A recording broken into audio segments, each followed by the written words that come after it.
What's up, everybody? So I am super excited to announce that I am releasing my OnlyFans. That's right, and I know you must be saying like a whisper. Your primary tool for the job is a specialized piece of materials handling equipment that OSHA calls a powered industrial truck. This category includes vehicles such as the tractors that pull luggage carts at airports and the heavy-duty boom lifts used on construction sites. But the industrial counterbalance lift truck is the most common type of powered industrial truck, what most of us call a forklift. While forklifts make our jobs a lot easier, they can also be very dangerous. More than 100 workers are killed and thousands severely injured in forklift accidents every year. The people who get hurt include both pedestrians and forklift operators themselves. In addition to the human cost, there's also the damage these accidents do to materials, facilities, and the forklifts. You and a forklift can make a productive team, but to do that, you need to understand the machine's limitations and how to operate it safely.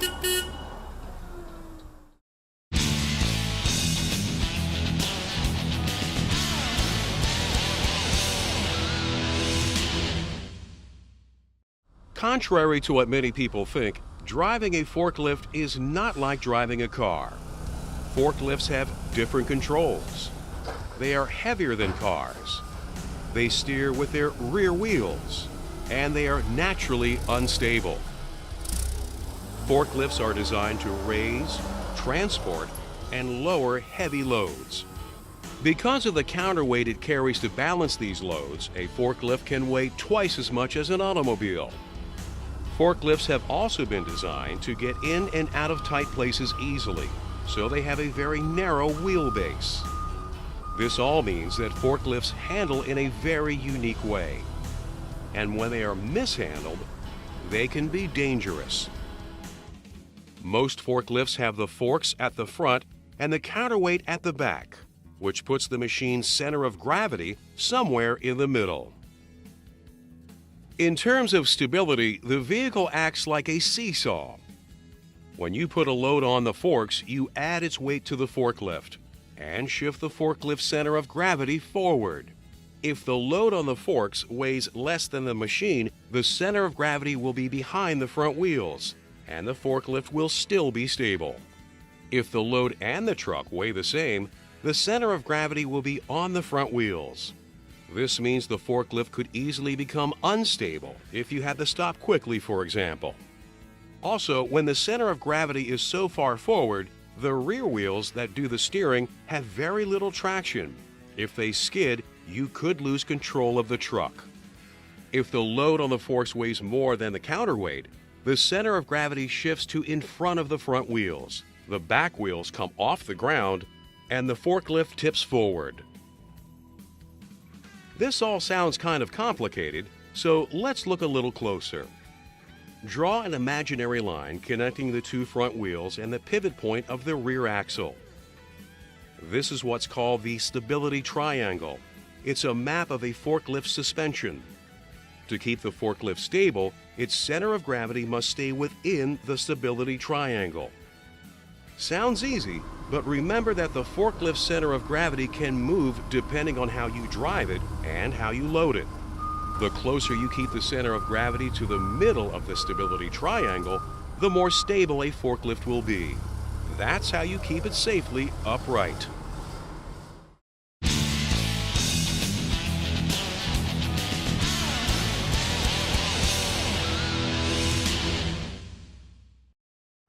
Driving a forklift safely begins before you even climb onto the machine.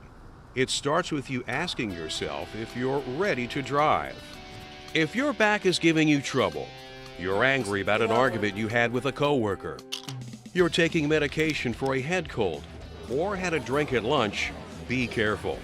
Anything that could distract you from operating a forklift safely should give you second thoughts about getting into the driver's seat in the first place. And you should never drive a forklift if you may be under the effect of drugs or alcohol. Always be sure to buckle up before you turn the key. Before you drive, look around to make sure the way is clear. Follow the normal rules of the road. Keep to the right, give pedestrians the right of way. Always face in the direction you're traveling. Keep your arms and legs inside the cab. Keep the forklift under control at all times. Jerky and erratic driving can cause accidents. Never engage in horseplay behind the wheel. With or without a load, you should always drive with the forks lowered to between 4 and 6 inches off the ground, with the mast tilted back. Don't drive any faster than a normal walking speed, about 5 miles per hour. This helps to keep the forklift stable and gives you more time to respond to what's going on around you. It also makes it easier to come to a safe stop. When making a turn, remember that the forklift's center of gravity will shift to the outside of the turn. To maintain stability, brake carefully to slow down gradually. Come to a complete stop before changing directions. Then proceed slowly through the turn. Turn the steering wheel in a slow, smooth, sweeping motion. Never make a turn with the forks raised more than 4 to 6 inches off the ground. Keep an eye on the surfaces you're traveling on. Grease, water, and other liquids will make any of them more slippery. Even dry materials like sand, gravel, or trash can cause a forklift to skid. Take care to keep some space between your truck's wheels and the edges of ramps, elevated platforms, and loading docks. Running even one wheel off the side could easily tip the forklift over. Accidents can happen, even to careful operators, so you need to know what to do in case your forklift tips over. Remember, do not try to jump out of the forklift. Studies show that will probably get you killed. Instead, brace your feet. Grab onto the steering wheel and pull yourself tight up against it. Lean in the opposite direction from the way the vehicle is tipping and hang on. When your shift is over, or any time you're going to leave a forklift unattended, be sure to secure it. Lower the forks to the ground. Set the parking brake. Turn off the motor. Take the keys with you. If you have to park on an incline, chock the wheels to make sure the forklift stays right where you left it.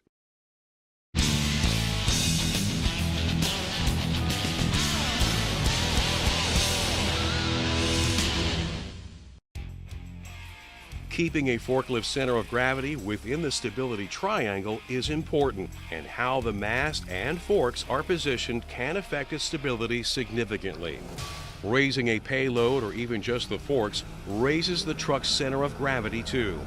And the higher you raise its center of gravity, the more unstable a forklift becomes.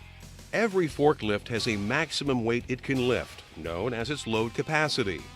You need to know this weight limit so you don't overload the lift. The load capacity will also indicate how far back on the forks a load center of gravity should be for the truck to lift the load safely.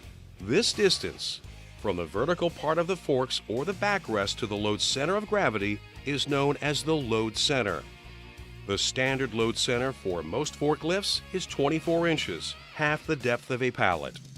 But many loads can be non-standard and can come in different shapes and sizes with different load centers.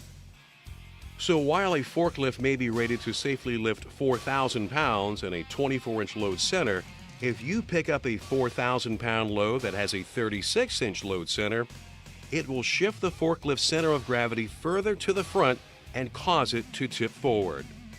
So you may have to rearrange the materials on a pallet or the forks to get the correct load center. Be sure to adjust the width of the forks to give a load even support as well. Wider is usually better. Any load that has been badly stacked or that has a damaged pallet is naturally unstable regardless of how you support it, which can make your forklift unstable as well. So you should have it restacked on a new pallet to prevent trouble. To engage a load on the floor or on top of a stack, make sure to position the forklift squarely with the pallet. Drive forward slowly, sliding the forks into the pallet until it touches the vertical portion of the forks or the backrest. The length of the forks should be 2/3 the length of the load at a minimum. Center the load side to side whenever possible. Raise the load only as much as you need to. Use only enough backward tilt to stabilize it. Before you move off, lower the forks to between 4 and 6 inches off the ground. If the load obstructs your forward vision, operate the forklift in reverse with the load trailing, so you have a clear view in the direction you're traveling. Always check your overhead clearance when your forklift is in motion, as well as when you raise and lower the mast. Obstructions like lights, sprinkler systems, pipes, and low doorways can be damaged if you hit them, and could cause a tip over as well. Remember that the metal mast and forks will conduct electricity, so keep them at least 10 feet from any electrical wires or equipment. A forklift can be very convenient for raising coworkers up high when they need to perform maintenance or other tasks off the ground, but only if you do it safely. Never lift someone who's standing on the bare forks or on a pallet. To lift people safely, you need to use an aerial platform or cage. Make sure the platform is firmly against the vertical part of the forks or the backrest. Then secure it with a safety chain. Never move a forklift with the platform elevated or with someone on it. Always stay with the truck when the platform is raised. Don't let anyone walk under the platform, and never let anyone climb the mast.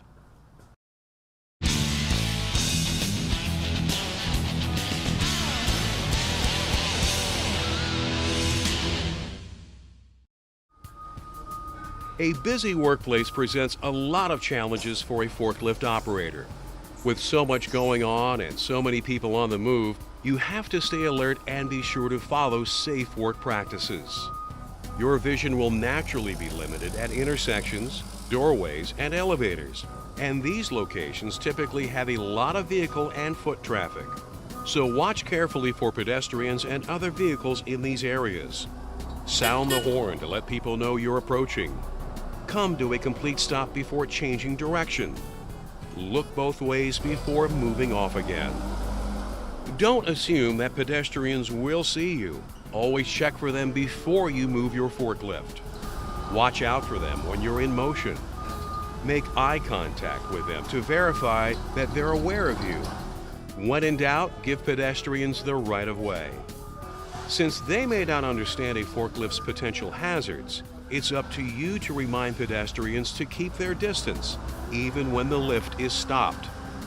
Never drive your forklift up to a pedestrian who is standing in front of a bench, wall, or other fixed object. Don't let anyone walk under raised forks, whether they're loaded or not. Don't let coworkers ride on your forklift either, and never let anyone ride on the load. Stay at least 3 lengths behind other forklifts that are traveling in the same direction. Do not pass them at intersections or similar locations. If you have to operate a forklift on ramps, slopes, or grades, pay special attention because they can be tricky. The rules are different depending on whether the lift you're driving is loaded or unloaded. For instance, if you drive a loaded forklift forward down an incline, the load is likely to slide off the forks. That's why you should always keep the forks of a loaded forklift pointed up any grade. That means driving in reverse on the way down a ramp and going forward on the way up. When you're going up, have a coworker spot for you if the load you're carrying blocks your view. With an unloaded forklift, keep the forks pointed down the grade. Drive forward going down the incline, and backward going up. This helps the vehicle's drive wheels maintain traction and prevent skids. Always proceed slowly and travel straight up and down an incline. Don't turn or try to travel across one. The truck will become dangerously unstable and is very likely to tip over sideways. Trucks, trailers, and rail cars often carry materials that forklifts are called upon to handle. But they also have some safety issues you need to pay attention to. To prevent them from moving unexpectedly, check that these vehicles have their brakes applied and their wheels chocked before you drive onto them. Take a good look at their floors, too. If they can't support the weight of your forklift and its load, you could fall right through them. Whether you're loading or unloading, always use a dock plate to bridge the gap between trucks or rail cars and the loading dock. Make sure the plate's in good condition and secured firmly in place. Verify that it's rated to handle the weight of your forklift plus the weight of the load it will be carrying. Drive across the dock plate slowly and carefully.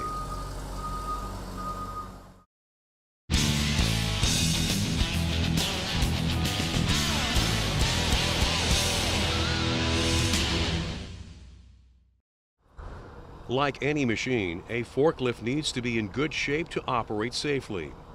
You can help by giving it a thorough inspection every time you use it. Begin your inspection with a visual walk-around. Look for obvious damage, missing parts, or fuel or oil leaks. If the forklift has an internal combustion engine, check the fuel, the oil levels in the crankcase and transmission, and the coolant. For an electric forklift, you should inspect the electrolyte levels in the battery. Electrolyte, also referred to as battery acid, is corrosive, so be sure you put on personal protective equipment, eye protection, face shields, and rubber gloves before checking or refilling it. Examine the battery terminals for corrosion or loose connections as well. Inspect the condition of the tires of any forklift you're using. Look for damage and remove any foreign objects that may have gotten stuck in them. Verify that the steering works and moves freely.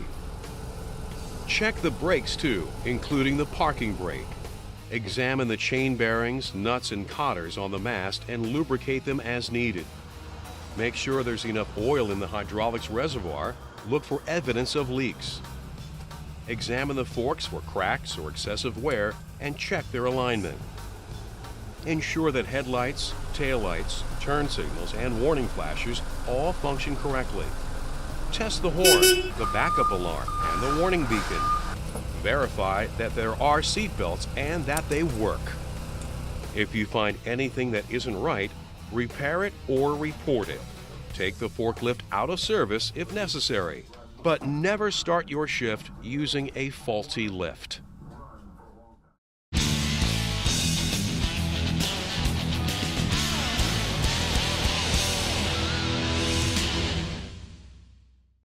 You perform another important form of forklift maintenance when you refuel or recharge the vehicle. The procedures you should follow will vary depending on which type of forklift you're operating. To refuel a forklift that runs on compressed gas, like propane, you'll need to install a new gas cylinder. For a forklift that uses gasoline or diesel fuels, you'll be refilling its tank. And for one with an electric motor, you'll be recharging its battery. All of these procedures share one critical safety issue: the risk of fire and explosion. Gasoline, diesel fuel, and gases like propane are all flammable. But recharging an electric forklift can also be a fire risk, because the charging process can cause its battery to generate hydrogen gas, which is also flammable. That's why all refueling and recharging areas must be well ventilated, so that any fumes can disperse safely. There should be no open flames, electrical sparks, or other ignition sources nearby, and smoking is never allowed in these areas. And always switch off engines and motors before you begin refueling or recharging. Now, let's take a closer look at how to refuel a forklift that runs on a compressed gas. There are some issues with these lifts that you may not be used to. Simply shutting off this type of forklift can leave flammable residues in its fuel lines. To prevent this, close the shutoff valve on the fuel tank while the engine is still running.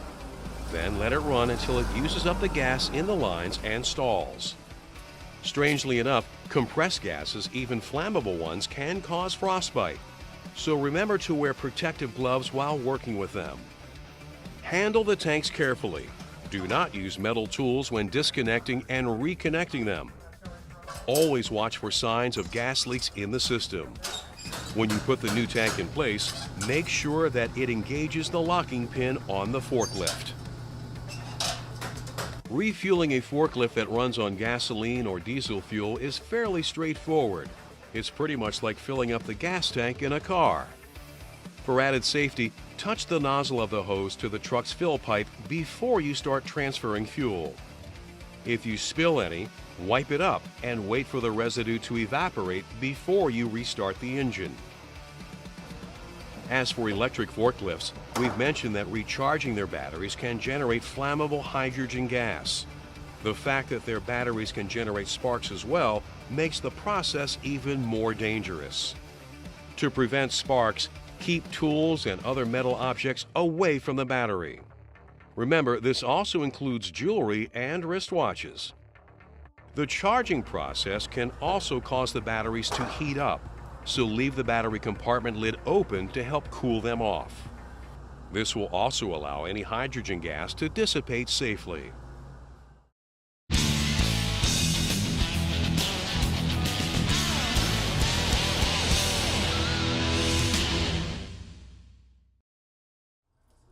You and your forklift can get a lot of work done together, but you have to be able to operate it safely. Let's review. A forklift is a specialized piece of equipment, and it has special handling requirements. Know how to keep a forklift stable under different operating conditions. Inspect your forklift before every use. Know how to refuel or recharge it safely. Make sure you can see clearly when operating your forklift, even if it means driving in reverse. Stay alert for pedestrians and other vehicles. Use caution in high traffic areas. Operating a forklift in a busy workplace is a big responsibility, and it can be a challenge. But now that you know how the machine works and how to deal with its limitations, you're ready to get the job done safely every day.